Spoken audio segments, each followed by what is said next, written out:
Carl Sandburg was an Illinois poet and a multifaceted American figure who became one of the most celebrated literary voices of the 20th century.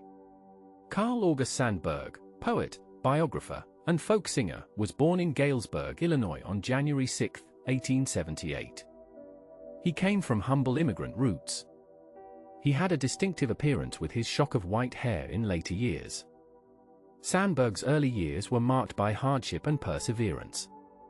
He attended the local public schools but never completed high school, leaving at 13 to help support his family. His education came from life itself, from work and observation, though his later career would demonstrate that formal schooling was not the only path to profound learning and literary achievement. Carl was the second of 7 children born to August and Clara Anderson, Swedish immigrants who had come to America seeking better opportunities. His father worked as a blacksmith's helper for the Chicago, Burlington, and Quincy Railroad. The family lived in a small 3-room cottage, and money was always scarce. Young Carl took odd jobs from an early age, working as a milk delivery boy, harvest hand, dishwasher, and porter. These early experiences with working-class America would profoundly shape his poetry and his political consciousness. At 13, Sandburg left school and began working full-time at various jobs around Galesburg. He drove a milk wagon, worked in a barbershop, laid bricks, threshed wheat in Kansas, and shined shoes. Each job brought him into contact with different aspects of American life and different types of people. He absorbed their stories, their speech patterns, their struggles, and dreams. This period of wandering and working gave him an education no classroom could provide. In 1898, when the Spanish-American War broke out, Sandburg enlisted in Company C, 6th Illinois Infantry. He served in Puerto Rico for 8 months but saw no combat. The war was brief and his service uneventful, but the experience of military life and travel broadened his horizons. When he returned to Galesburg, he found that his military service entitled him to attend Lombard College, a small liberal arts institution in his hometown. Sandburg enrolled at Lombard College in 1898, though he would never graduate. At Lombard, he discovered his love for literature and writing. He edited the college yearbook and literary magazine, played basketball, and acted in plays. More importantly, he began writing poetry and essays. His professor Philip Green Wright recognized his talent and encouraged his literary ambitions. Wright even privately published Sandburg's first volume of poetry in 1904, a small pamphlet titled In Reckless Ecstasy. The poems were immature but showed flashes of the voice that would later emerge. After leaving Lombard in 1902 without taking a degree, Sandburg spent several years wandering again. He rode freight trains across the country, working odd jobs and observing American life. He sold stereoscopic photographs door to door. He worked as an advertising writer. He became involved in politics, joining the Social Democratic Party and working as an organizer. This period of his life was formative, giving him direct experience with the poverty, inequality, and social struggles that would animate much of his writing. In 1907, Sandburg moved to Milwaukee and became an organizer for the Social Democratic Party. It was there that he met Lillian Steichen, sister of the photographer Edward Steichen. Lillian was educated, politically progressive, and shared Sandburg's passion for social reform. They married in 1908, beginning a partnership that would last until her death in 1977. Lillian was not just a wife but a collaborator, editor, and intellectual companion. She helped shape his work and supported his literary ambitions even when success seemed distant. Sandburg worked as a journalist in Milwaukee, writing for social democratic newspapers and learning the craft of clear, direct prose. In 1912, the family moved to Chicago, where Sandburg found work with the Chicago Daily News. He would remain associated with that newspaper for the next 13 years, working as a reporter, editorial writer, and eventually film critic. Chicago would become his city, the subject of his most famous poems and the source of his literary identity. Chicago in the early 20th century was a city of explosive growth and dramatic contrasts. It was a city of stockyards and steel mills, of immigrant neighborhoods and labor struggles, of corruption and reform movements. Sandburg immersed himself in this urban landscape, writing about politics, crime, labor disputes, and everyday life. His journalism was sharp and sympathetic to working people. His reporting gave him material and credibility that would later infuse his poetry with authenticity. In 1914, Sandburg submitted a group of poems to Poetry magazine, the influential literary journal edited by Harriet Monroe. The poems were unlike anything being published in American poetry at the time. They were written in free verse, using the rhythms of American speech rather than traditional meters. They celebrated ordinary people and everyday life. They used the language of the streets rather than elevated poetic diction. Monroe published 9 of the poems, including Chicago, which would become Sandburg's most famous work. Chicago began with the famous lines, "Hog butcher for the world, tool maker, stacker of wheat, player with railroads and the nation's freight handler, stormy, husky, brawling, city of the big shoulders." The poem was a celebration of industrial America, of the raw energy and vitality of the modern city. It acknowledged the city's violence and corruption but embraced its strength and dynamism. The poem caused a sensation. Some critics were scandalized by its rough language and unconventional form. Others recognized it as something new and important in American poetry. In 1916, Sandburg published his first major collection, Chicago Poems. The volume included Chicago along with dozens of other poems about the city, about workers, about war, about love and nature. The poems were direct and accessible, written in the language people actually spoke. They dealt with subjects that traditional poetry had ignored: factory workers, prostitutes, immigrants, the urban poor. Critics were divided. Some praised Sandburg as a fresh voice in American poetry. Others dismissed him as crude and unpoetic. The controversy only increased Sandburg's visibility. He began giving poetry readings, developing a performance style that combined reciting his poems with singing folk songs and playing guitar. These performances became legendary. Sandburg would appear on stage in his rumpled suit, his hair disheveled, and he would talk about poetry and America in his gravelly voice before launching into poems and songs. The performances were part poetry reading, part concert, part political rally. They made poetry accessible to audiences who had never attended a literary event. In 1918, Sandburg published Cornhuskers, his second major poetry collection. The book won the Poetry Society of America Prize and established him as a major figure in American letters. The poems in Cornhuskers expanded beyond Chicago to embrace the entire Midwest, celebrating the prairie landscape and the farmers and small-town people who inhabited it. The title poem sequence was a meditation on the American heartland, its beauty and its harshness. Throughout the 1920s, Sandburg continued to publish poetry while also pursuing other literary projects. He became deeply interested in American folk music, traveling the country to collect folk songs and ballads. He published The American Song Bag in 1927, a collection of 280 folk songs with musical arrangements and historical notes. The book was a labor of love, preserving songs that might otherwise have been lost.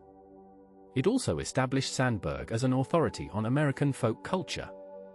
In 1926, Sandburg published his first book for children, Rutabaga Stories, a collection of whimsical tales set in a fantastical American landscape.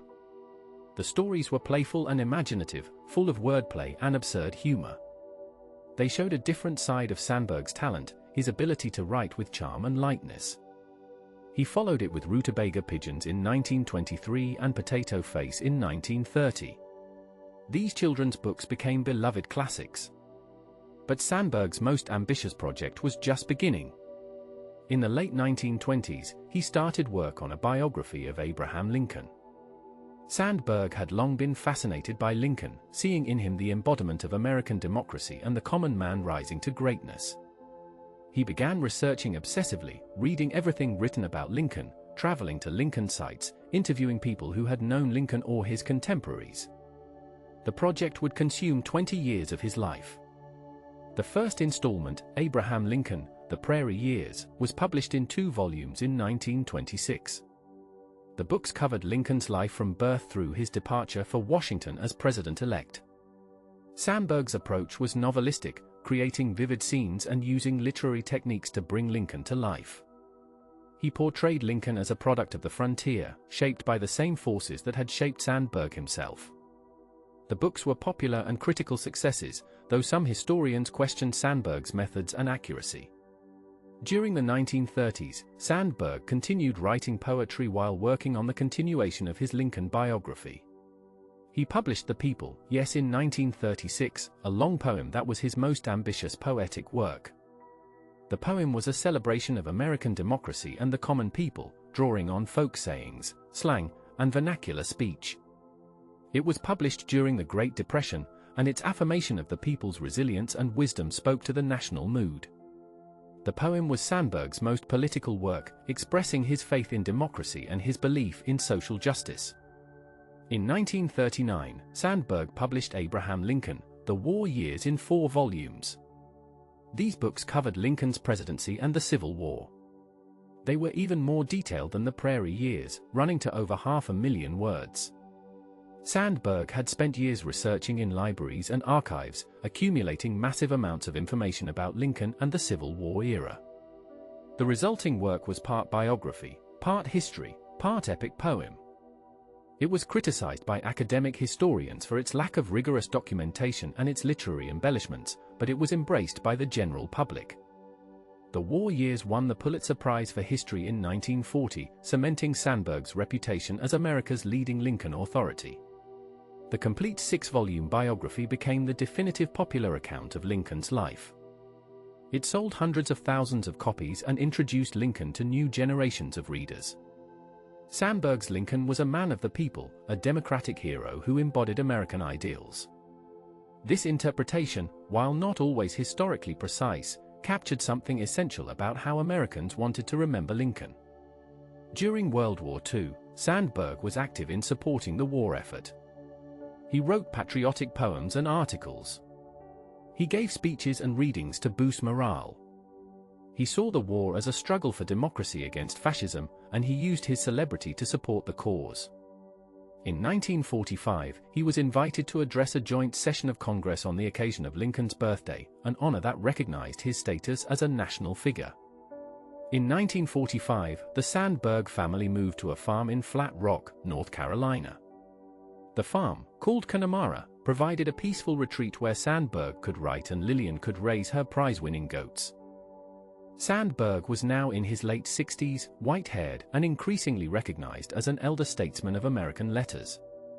He continued to write and give readings, though at a slower pace.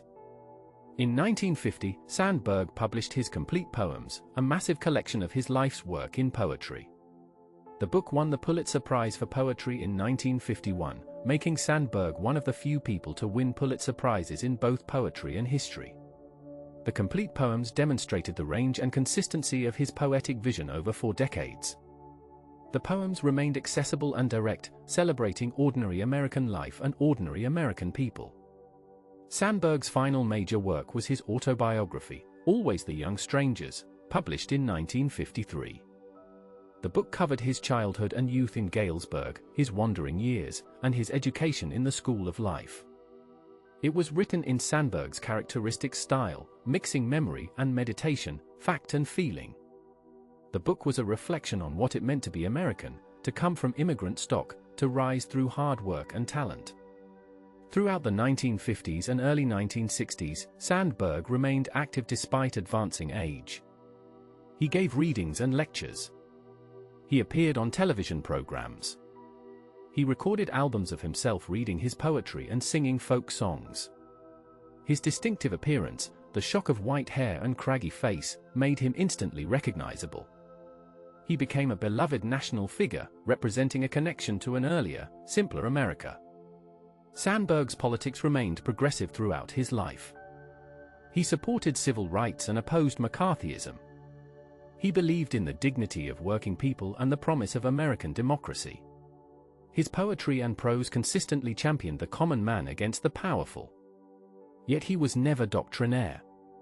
His socialism was more emotional than ideological, rooted in sympathy for the poor and oppressed rather than in theoretical analysis. Critics have debated Sandburg's literary merit throughout his career and after. During his lifetime, he was immensely popular with general readers but often dismissed by academic critics and poets. The modernist poets like T.S. Eliot and Ezra Pound pursued difficulty and complexity, while Sandburg pursued clarity and accessibility. His free verse was seen as formless by critics who valued technical virtuosity. His celebration of American life was seen as naive by those who took a more ironic or critical stance. Yet Sandburg's influence on American poetry was profound. He helped establish free verse as a legitimate form. He demonstrated that poetry could be written about ordinary subjects in ordinary language. He showed that poetry could reach a mass audience. Poets like Langston Hughes and William Carlos Williams acknowledged their debt to Sandburg's example.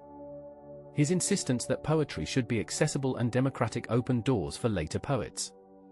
Sandburg's Lincoln biography, while criticized by academic historians for its lack of scholarly rigor, succeeded in making Lincoln vivid and human for millions of readers.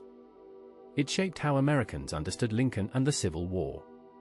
Its literary approach, while not meeting academic standards, created a compelling narrative that brought history to life.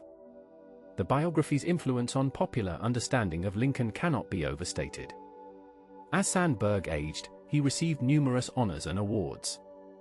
He was invited to read at presidential inaugurations. He received honorary degrees from universities across the country. He was awarded the Presidential Medal of Freedom. He became a living symbol of American literary achievement and democratic values. Yet he remained unpretentious, still the son of Swedish immigrants from Galesburg, Illinois. Sandburg's marriage to Lillian remained strong throughout his life. They had 3 daughters, Margaret, Janet, and Helga. The family life at Connemara was centered on work and simple pleasures. Sandburg maintained a rigorous writing schedule, working late into the night. He corresponded with readers and fellow writers. He continued to collect folk songs and stories. In his final years, Sandburg's health declined. He suffered from various ailments but remained mentally sharp. He continued to receive visitors and give occasional interviews. He reflected on his long life and career with satisfaction but without pretension. He had accomplished what he set out to do, to write poetry that spoke to and for ordinary Americans, to preserve their songs and stories, to tell the story of their greatest hero.